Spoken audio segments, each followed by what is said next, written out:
نصلی علی رسول الکریم۔ ذوالحجہ کے پہلے 10 دنوں میں رسول مکرم صلی اللہ علیہ وسلم نے کچھ اعمال سے منع کیا ہے، کچھ کام ممنوع ہیں۔ وہ کون کون سے ہیں؟ صحیح مسلم شریف کے اندر حدیث ہے، ام المومنین ام سلمہ رضی اللہ تعالی عنہ بیان فرماتی ہیں کہ امام الانبیاء محمد الرسول اللہ صلی اللہ علیہ وسلم نے فرمایا، اذا احل ہلال ذی الحجۃ واراد احدکم ان یضحی فلا یاخذن من شعرہ ولا من اظفارہ شیئا حتی یضحی۔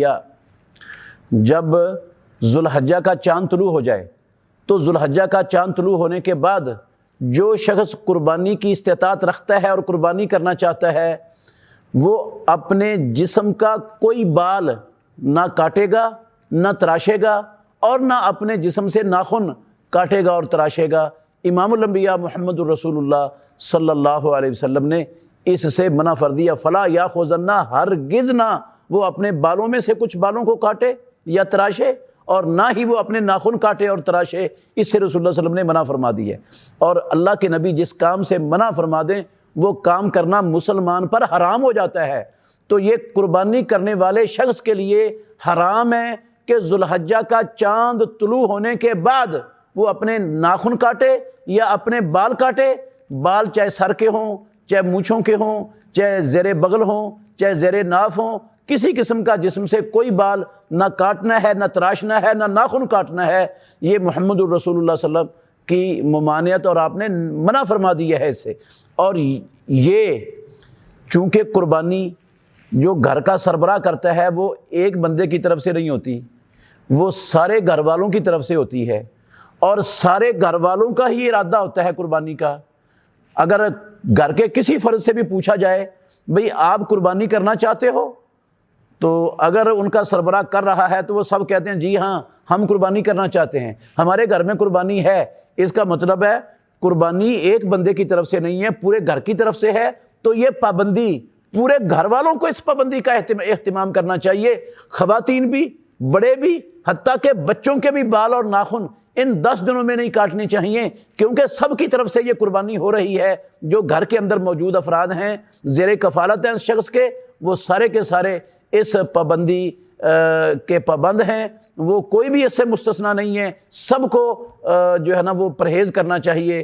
اگر ان کے بال بڑے ہوئے ہیں، ناخن بڑے ہوئے ہیں، تو ذوالحجہ کا چاند طلوع ہونے سے پہلے پہلے وہ کر لیں، ان کو صفائی کر لیں، تاکہ ذوالحجہ کا چاند طلوع ہونے کے بعد قربانی تک پھر ان کو اس کی ضرورت پیش نہ آ سکے۔ بعض لوگوں کا خیال ہے کہ اگر وہ بندہ جو قربانی کی طاقت نہیں رکھتا، فقیر ہے، مسکین ہے، قربانی کی استطاعت ہی نہیں ہے اس کے پاس، وہ بھی ان 10 دنوں میں اپنے بال اور ناخن نہ کاٹے، اور عید نماز پڑھنے کے بعد اپنے بال اور ناخن کاٹ لے تو اس کو قربانی کا ثواب ملتا ہے۔ یہ بات نہ مسلم شریف میں ہے، نہ ابو داود میں ہے، اور نہ حدیث کی کسی کتاب میں ہے۔ یہ لوگوں کا، بعض لوگوں کا اپنا خیال ہے۔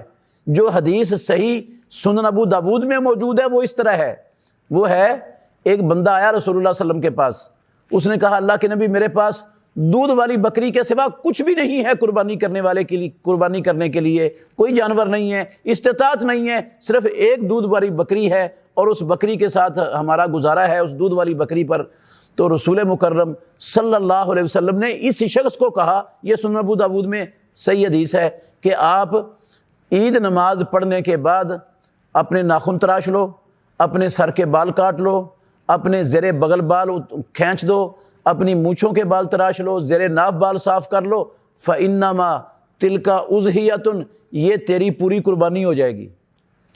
تو اس میں اس کے لیے یہ پابندی نہیں ہے کہ وہ ان 10 دنوں میں بال یا ناخن نہ کاٹے تو پھر اس کو یہ ثواب ملے گا، پھر اس کی پوری قربانی ہوگی۔ وہ کاٹ بھی لے ذوالحجہ کا چاند چڑھنے کے بعد، اس کے لیے حرام نہیں ہے، کاٹ سکتا ہے۔ اور ایک دن بھی اگر اس نے عید الاضحیٰ سے پہلے ایک دن بھی حجامت بنوائی ہے تو وہ عید پڑھنے کے بعد دوبارہ پھر حجامت بنوا لے، تو اس کو یہ پوری قربانی کا اجر انشاءاللہ الرحمن اللہ رب العالمین نے دے دینا ہے۔ یہ بالوں اور ناخنوں کی پابندی یہ صرف قربانی کرنے والے افراد کے لیے ہے جس کے پاس قربانی کی استطاعت نہیں ہے ان 10 دنوں میں اس پر یہ پابندی نہیں ہے۔ اور اسی طرح ہدی والوں پر بھی جو حج عمرے کے لیے جاتے ہیں ان کے لیے بھی ان 10 دنوں میں بال اور ناخن نہ کاٹنے کی کوئی پابندی نہیں ہے، وہ بھی کاٹ سکتے ہیں۔ تو یہ صرف اضحیہ والوں کے لیے ہے یہ پابندی، جس کی اضحیہ نہیں ہے یا جو ہدی والا ہے اس کے لیے پابندی نہیں ہے، وہ ان دنوں میں بال اور ناخن کاٹ سکتے ہیں۔ اگر وہ شخص جس کے پاس استطاعت نہیں ہے وہ قربانی کا ثواب لینا چاہتا ہے، بے شک اس نے پہلے 10 دنوں میں بھی حجامت کروائی ہو، عید پڑھنے کے بعد بھی کر لے گا تو انشاءاللہ اس کو قربانی کا پورا ثواب مل جائے گا۔ اللہ سمجھنے کی اور عمل کرنے کی توفیق